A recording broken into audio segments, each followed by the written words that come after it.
Public ওয়াশরুমে বসে আমি খাবার খেয়েছি। ও আমাকে কারিনা কাপুর বলে। কারিনা, আমার মনে হয় বাংলাদেশের ফেসবুকে আমাকে যে পরিমাণ বুলিং বা হ্যারাসমেন্ট করা হয়েছে, এর আগে কোনো নারীকে এতটা জঘন্যভাবে বুলিং ও হ্যারাস করা হয়েছে। কত টাকার বিনিময়ে আপনি সানবিজ বাই টুনির শোরুম প্রমোশন করবেন? আমি তো করেছি অলরেডি।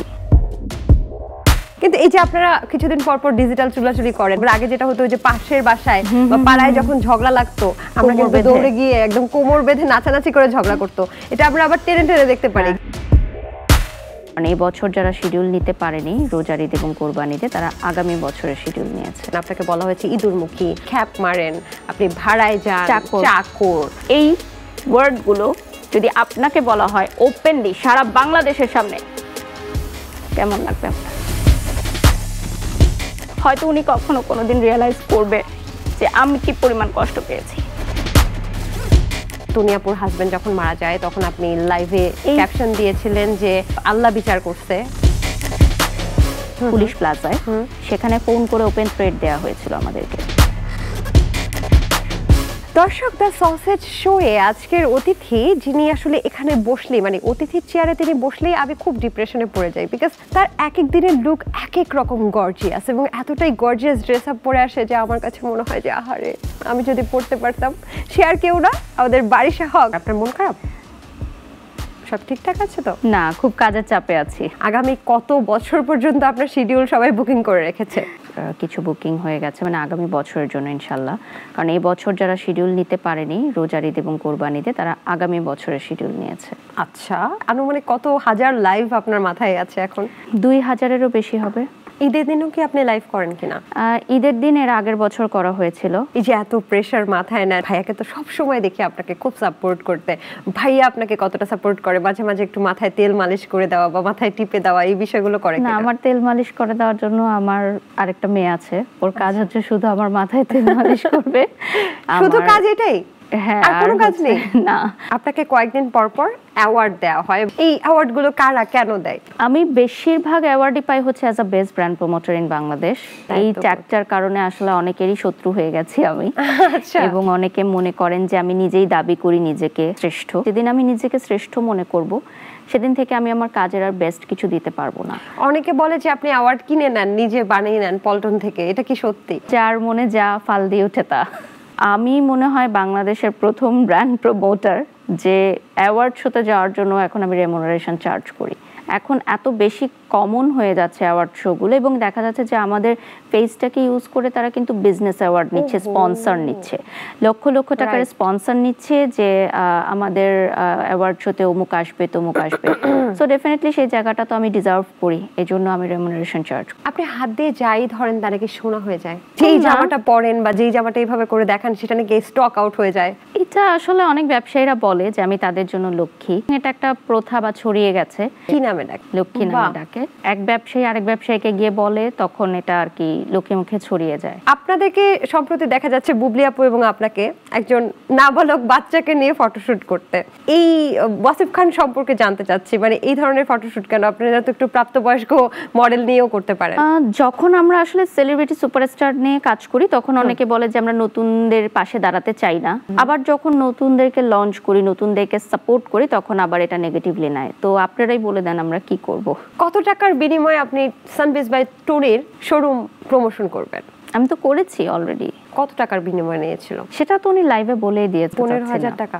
কিন্তু এই যে আপনারা কিছুদিন পর পর ডিজিটাল চুলাচুলি করেন, আগে যেটা হতো যে পাশের বাসায় বা পাড়ায় যখন ঝগড়া লাগতো আমরা কিন্তু দৌড়ে গিয়ে একদম কোমর বেঁধে নাচানাচি করে ঝগড়া করতো, এবং আমরা দৌড়ে গিয়ে শুনতাম কি নিয়ে ঝগড়া করছে, অনেক ইম্পর্টেন্টলি শুনতে থাকতাম কান দিয়ে, তারপর না বুঝতে পারতাম না কি নিয়ে। মাঝে মাঝে বোঝা যেত, মাঝে মাঝে বোঝা যেত না, কিন্তু তখন একবার মিস করলে শেষ।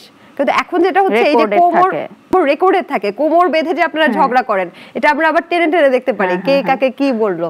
ডিজিটাল একটা ফিলিংস দিচ্ছেন আমাদেরকে, ভাইব দিচ্ছেন ঝগড়া করার, এটা কেমন লাগছে আপনার কাছে? আমাকে কেউ কখনোই কোথাও দেখেনি কোনো অশালীন অঙ্গভঙ্গি করা বা অশালীন শব্দ চয়ন করা। তো যারা করে এটা তাদের আসলে বিষয়, তারা ভালো বলতে পারবে। যতটুকু অভিজ্ঞতা অর্জন করেছি সেখান থেকে আমার মনে হয়েছে যে ধৈর্য ধারণ করাটা অনেক গুরুত্বপূর্ণ একটি বিষয় যদি আপনি পাবলিক প্ল্যাটফর্মে দীর্ঘদিন কাজ করতে চান। আমি এখানে আজ আসলাম, ভাইরাল হলাম, কাল চলে গেলাম, ওইভাবে আমি কাজ করতে আসিনি।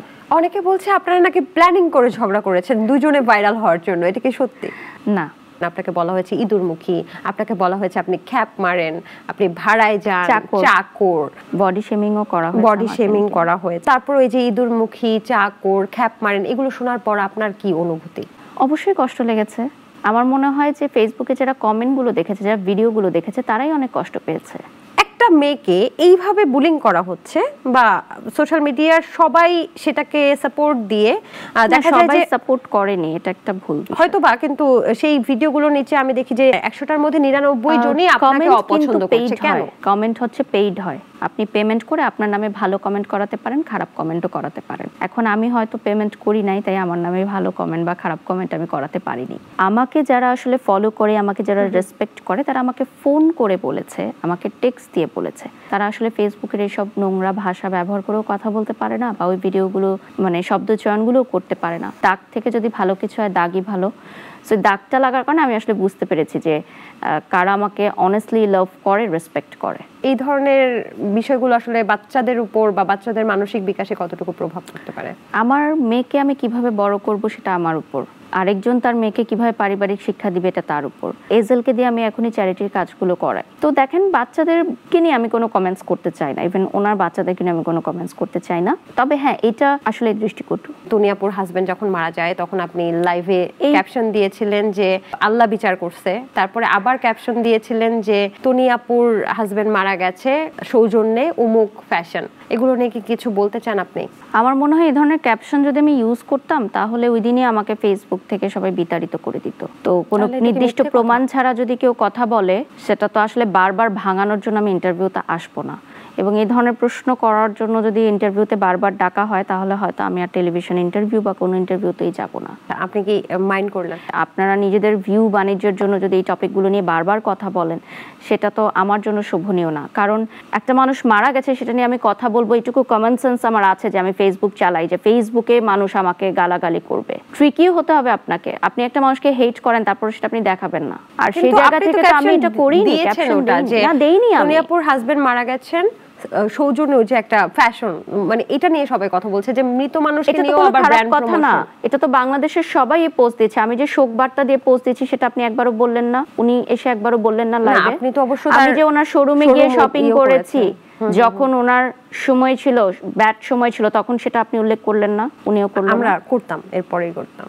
এত কিছু হওয়ার পরও আমার সাথে, তারপরও আমি ওনার শোরুমে গিয়ে পারচেজ করেছি জাস্ট টু সাপোর্ট। আমি কি সিচুয়েশনের মধ্যে দিয়ে পার হয়েছি সেটা শুধু আমি জানি, আমার ফ্যামিলি জানে। হয়তো আপনারা দেখেছেন আমি সাইলেন্ট আছি। আপনি একবার নিজে চিন্তা করবেন, অডিয়েন্সরা নিজে চিন্তা করবে যে এই ওয়ার্ডগুলো যদি আপনাকে বলা হয় ওপেনলি সারা বাংলাদেশের সামনে, কেমন লাগবে আপনার? কিছু জিনিসের না কখনো ক্ষমা করা বা ক্ষমা না করা থাকে না। আমার মনে হয় বাংলাদেশের ফেসবুকে আমাকে যে পরিমাণ বুলিং বা হ্যারাসমেন্ট করা হয়েছে, এর আগে কোনো নারীকে এতটা জঘন্যভাবে বুলিং ও হ্যারাস করা হয়েছে। আপনি কি এই বিষয়গুলো নিয়ে কোনো পদক্ষেপ নেবেন? পদক্ষেপ নিতে পারতাম, কিন্তু আমি নেইনি। এখন সেটার কারণ যদি আমি বলি, তাহলে অনেকে বলবে এখানে নাটক করতে আসছে। কারণ মানুষ শুধু নেগেটিভটাই চিন্তা করে, পজিটিভটা কেউ চিন্তা করে না। একটা মানুষের হাজব্যান্ড মারা গেছে, রাইট? ওনার এত বড় একটা বিজনেস, এতগুলো বাচ্চা। I still respect her. I still respect her. Can you believe this? I still respect her. হয়তো উনি কখনো কোনোদিন রিয়েলাইজ করবে যে আমি কি পরিমাণ কষ্ট পেয়েছি। ওনার জন্য আপনার কোনো বার্তা আছে? I still respect her, যে বললাম না, দ্যাটস ইট। এই জন্য কোনো ইন্টারভিউ, কোনো অনুষ্ঠানেই যেতে চাই না। আমরা আপনাকে খুব পছন্দ করি বারিশা আপু, খুবই পছন্দ করি। কারণ এই প্রশ্নগুলো বারবার করা হয়, এই প্রশ্নগুলো বারবার যখন করা হয় না, আমার ওই সিচুয়েশনগুলো আমি ফিল করি আবারও, যেটা আমি কাটায় উঠছি অলরেডি। সো এই জন্য আমি মানে অনুষ্ঠানে যেতেই চাই না। আমার এখন কত টাকাই পেমেন্ট দেয় এসব অনুষ্ঠানে আসলে? সরি টু সে, না না না, এইসব অনুষ্ঠানে বেশি টাকা পেমেন্ট পাওয়া যায় না, এটা ট্রু। আমার এখন ভিউ দরকার নাই, আমার টাকাও এখন দরকার নাই। এই ভিডিওগুলো দেখে যাদেরকে বলা হয় নাই তারাই প্রচন্ড কষ্ট পেয়েছে, তাহলে আমার উপর কি সিচুয়েশন গেছে বলেন? ঠিক আছে, যদি আমি ধরিও যে আমি ভুল করেছি বা আমার পরিবারের পক্ষ থেকে কেউ ভুল করেছে, তারপরও সোশ্যাল মিডিয়া বুলিংটা কি এনাফ ছিল না? আচ্ছা, আমরা টপিকটা চেঞ্জ করি। আর ওকে, আসলে জনগণের অনেক কিছুই জানার ইচ্ছে থাকে, এটা অনেকবার জানানো হয়েছে, বিষয়গুলো অনেকবার ক্লিয়ার করা হয়েছে। টেলিভিশনের যারা দর্শক তারা তো আসলে জানেনি, সবাই আপনাকে পছন্দ করে, সবাই আপনার সম্পর্কে জানতে চায়। Please continue. হ্যাঁ, ঈদের শপিং কি করা হয়েছে? ঈদের শপিং আসলে একটু লেট করেই করা হয়, যেহেতু এখনো কাজগুলো শেষ হয়নি। হয়তো চাঁদ রাতেই করা হয় সবসময়, বাট এবার চাঁদ রাতেও মনে হয় সুযোগ হবে না, তো ভাবছি যে কিভাবে শপিং এর জন্য সময় বের করব। কুখ্যাত ব্র্যান্ড প্রমোটারকে মেলা থেকে বের করে দেওয়া হয়েছে, এরকম স্ট্যাটাস আপনি দিয়েছেন। কুখ্যাত ব্র্যান্ড প্রমোটার কে? যে পরবর্তীতে নিজের আবার সাফাই গিয়েছে সে, কারণ আমি তো কারোর নাম উল্লেখ করিনি। তার মানে আপনি নিজের গায়ে নিয়েছেন, তার মানে আপনি সেই ব্যক্তিটা। হ্যাঁ, আপনি যাকে পিঞ্চ করেছেন সে হচ্ছে বর্ষা চৌধুরী। আসলে কি মেলা থেকে বের করে দেওয়া হয়েছে? এক্সিবিশন না, রিসেন্টলি আরেকটা ব্র্যান্ড প্রমোটারও স্ট্যাটাস দিয়েছেন যে তারও একটা ব্র্যান্ডে গিয়ে উনি জোরপূর্বক ভিডিও করেছেন। তো এই বিষয়গুলো আসলে ওনার জন্য ভালো না, ব্র্যান্ড প্রমোশন সেক্টরের জন্যও ভালো না। ওনাকে তো মেলা থেকে বের করে নাই, আপনি নাকি মিথ্যা কথা বলেছেন। মিথ্যা কেন বলবো বলুন, আমার কাছে তো প্রমাণ আছে। আর যেই এক্সিবিশন থেকে ওনাকে বলা হয়েছিল লাইভ করতে না দেয়া হয়েছিল, ওই এক্সিবিশনের পেজ থেকেও পোস্ট করা হয়েছে। একটা এক্সিবিশনে এনলিস্টেড ব্র্যান্ড প্রমোটার থাকে যে শুধুমাত্র এরাই লাইভ করবে, আর স্টলারদের সাথে একটা বিষয় থাকে যে স্টলাররা যে ব্র্যান্ড প্রমোটারকে চায়।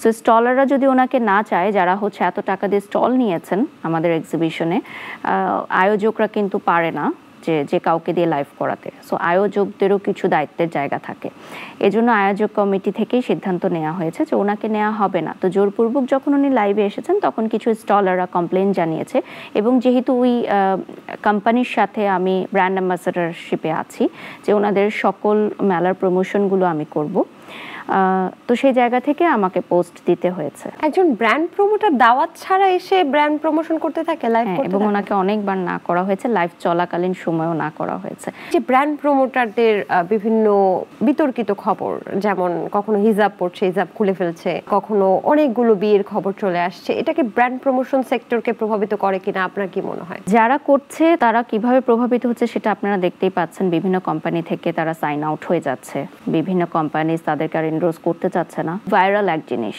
আরেকটা হচ্ছে negative impact, it's totally different. একটা শোরুমে আপনি এবং বুবলি যাচ্ছিলেন, সেখানে ভুয়া রব বাড়ি সহককে ভুয়া বলে সেখান থেকে সম্ভবত বের করে দেওয়া হয়েছে কিনা আমরা সেটা আর দেখিনি। ওখানে আসলে কি হয়েছিল? এই ধরনের শব্দ চয়ন বা উচ্চারণের আগেও অন্যান্য চিত্রনায়িকাদের বেলায় হয়েছে। এখানে একটা ভুল তথ্য দেওয়া হয়েছে যে আমাদেরকে বের করে দেওয়া হয়েছিল। তো বের করে দেওয়া হলে ফিতা কাটিং, কেক কাটিং কারা করেছে?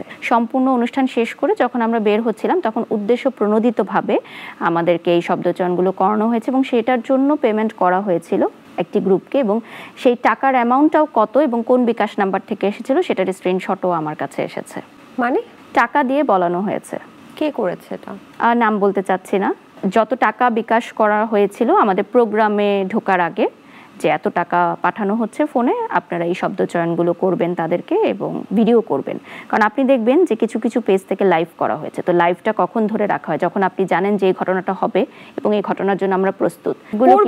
মানে কার এত বড় সাহসী বলা যায়, আবার সাহসের কিছু নাই। কালকে আপনি প্রোগ্রাম করেন, আমি জাস্ট কিছু টাকা দিব চা নাস্তা খাওয়ার, কিছু ছেলে পেলেদের বলে দিব যে এগুলো গিয়ে বলবা। যেমন আমরা রিসেন্ট আরেকটা উদ্বোধনে গেছিলাম পুলিশ প্লাজায়, সেটা আমি ফেসবুকে কোনো কিছু বলিনি, সেখানে ফোন করে ওপেন থ্রেড দেওয়া হয়েছিল।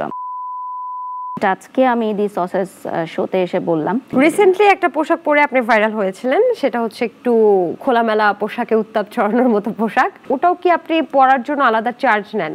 Promotion is promotion. ওই কোম্পানির অনেক বেশি প্রমোশন হয়েছে এবং সেই কোম্পানি আমাকে নিয়ে একটা কভার শুটও করতে চায়, এরকম বলেছে তারা।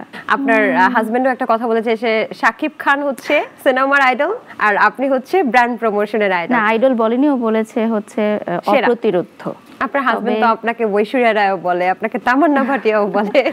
ডেফিনেটলি এটা বলা উচিত। আপনার হাজবেন্ড বা আপনার প্রিয় মানুষটা আপনার প্রশংসা করুক, নাকি আপনাকে শারীরিকভাবে মানসিকভাবে টর্চার করুক, সেটা কেউ চাবে না।